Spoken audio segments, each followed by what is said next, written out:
Assalamualaikum anak-anak, selamat datang di channel YouTube Mem Erni. Pada video kali ini kita akan belajar mata pelajaran kelas 3 yaitu pada tema 2, menyayangi tumbuhan dan hewan. Subtema 1, manfaat bagi kehidupan manusia. Pada pembelajaran 2. Untuk yang baru bergabung di channel ini, sebelum ditonton videonya, ayo kita subscribe dan nyalakan tanda loncengnya agar dapat informasi terupdate di video Mem Erni lainnya. Terima kasih.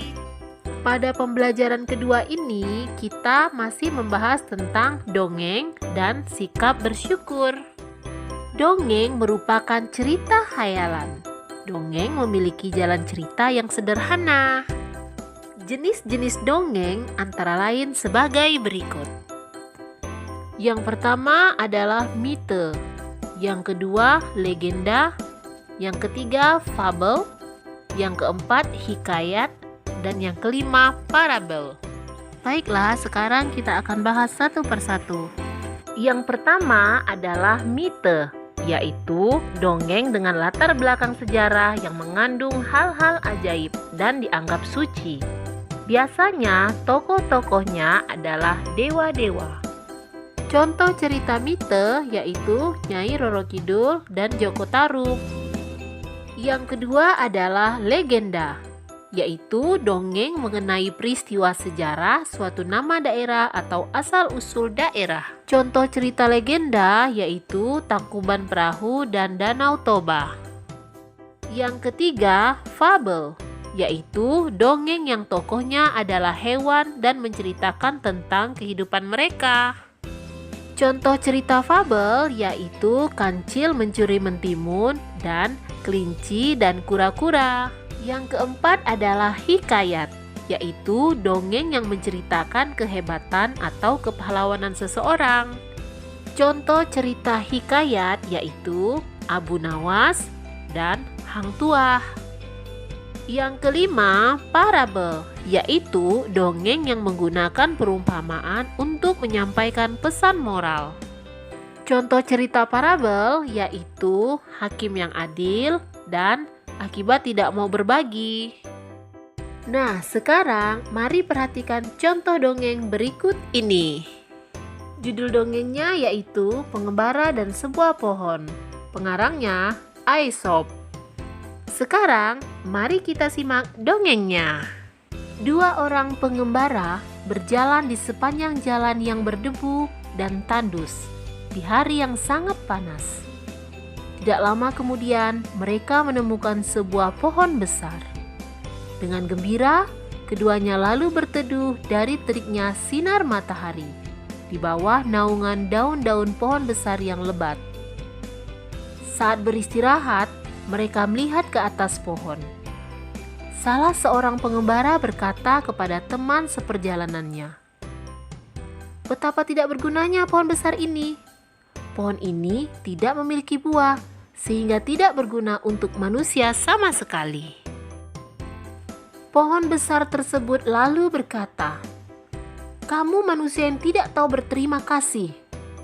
Pohon itu berkata lagi, "Kamu datang dan bernaung di bawah daun-daunku. Kamu menikmati teduhnya perlindungan cabang dan daunku. Kamu masih menyebutku tidak berguna sama sekali?" Cerita ini diambil dari rumahdongeng.com. Nah, dari cerita dongeng Pengembara dan Sebuah Pohon ada hikmah penting yang dapat kita petik, yaitu selalu bersyukur.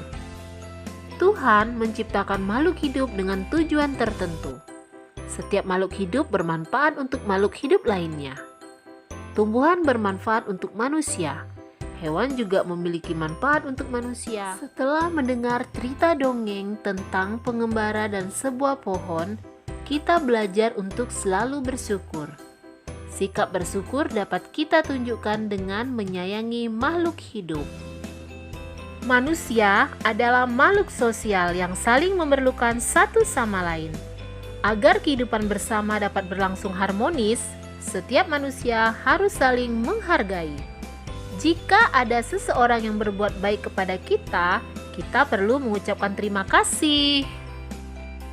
Berterima kasih adalah salah satu cara bersyukur. Orang yang selalu bersyukur adalah orang yang rendah hati. Kebalikannya, orang yang tidak bersyukur adalah orang yang sombong. Mengucapkan terima kasih dapat membuat hati kita menjadi senang. Dengan berterima kasih, artinya kita menghargai dan menghormati orang yang telah berbuat baik kepada kita.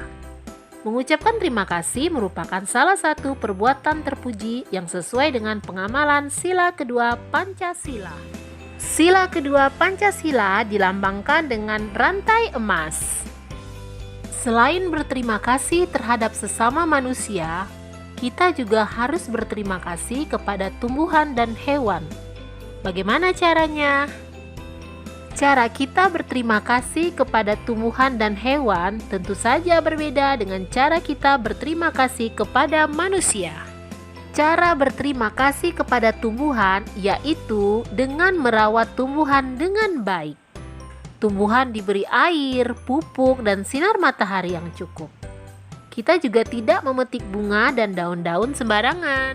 Cara berterima kasih kepada hewan yaitu dengan menyayangi hewan. Kita memberi makan atau minum hewan-hewan. Kita tidak menyiksa hewan. Bentuk lain dari bersyukur adalah selalu menjaga kesehatan tubuh. Berolahraga membuat tubuh kita sehat. Tubuh kita juga sehat dengan menghirup udara yang mengandung banyak oksigen. Tanaman memberikan oksigen pada lingkungan sekitar. Dengan berolahraga di halaman sekolah, tubuh kita akan terasa lebih segar.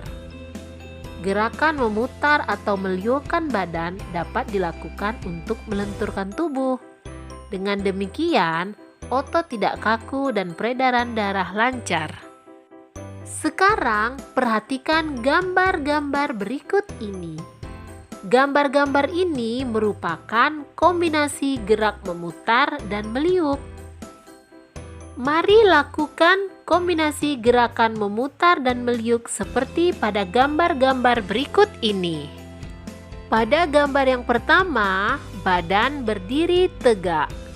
Kemudian yang kedua, kepalkan kedua tangan dan letakkan di pinggang. Yang ketiga, putarlah badan ke kanan dan ke kiri. Yang keempat, badan kembali berdiri tegak. Yang kelima, rentangkan kedua tangan ke depan. Yang keenam, putarlah badan ke arah bawah atau membungkukkan badan. Yang ketujuh, putarlah badan ke kanan bawah. Yang kedelapan, putarlah badan ke kiri bawah. Yang kesembilan, liukkan badan ke atas atau melentingkan badan. Nah, itulah kombinasi gerakan memutar dan meliuk. Nah, sekarang mari kita jawab pertanyaan-pertanyaan berikut ini tentang dongeng yang sudah kita dengarkan tadi. Pertanyaan yang pertama, apa judul dongeng yang sudah kita dengarkan tadi? Jawabannya, judul dari dongeng tadi adalah Pengembara dan Sebuah Pohon. Pertanyaan yang kedua, sebutkan tokoh-tokoh yang ada di dalam dongeng. Jawabannya, tokoh yang ada di dalam dongeng adalah dua orang pengembara dan sebuah pohon. Pertanyaan yang ketiga, apa hikmah yang dapat diambil dari dongeng itu? Jawabannya, hikmah ceritanya adalah selalu bersyukur. Pertanyaan yang keempat, apa yang dikatakan oleh salah satu pengembara tentang pohon itu? Jawabannya, si pengembara itu mengatakan betapa tidak bergunanya pohon besar ini. Pohon ini tidak memiliki buah sehingga tidak berguna untuk manusia sama sekali. Pertanyaan yang kelima, apa yang dikatakan pohon besar terhadap si pengembara? Jawabannya, pohon besar itu mengatakan, kamu manusia yang tidak tahu berterima kasih. Kamu datang dan bernaung di bawah daun-daunku. Kamu menikmati teduhnya perlindungan cabang daunku. Demikianlah materi yang sudah disampaikan. Semoga penjelasannya bermanfaat untuk kita semua. Semangat belajar, semangat pintar. Thank you for watching.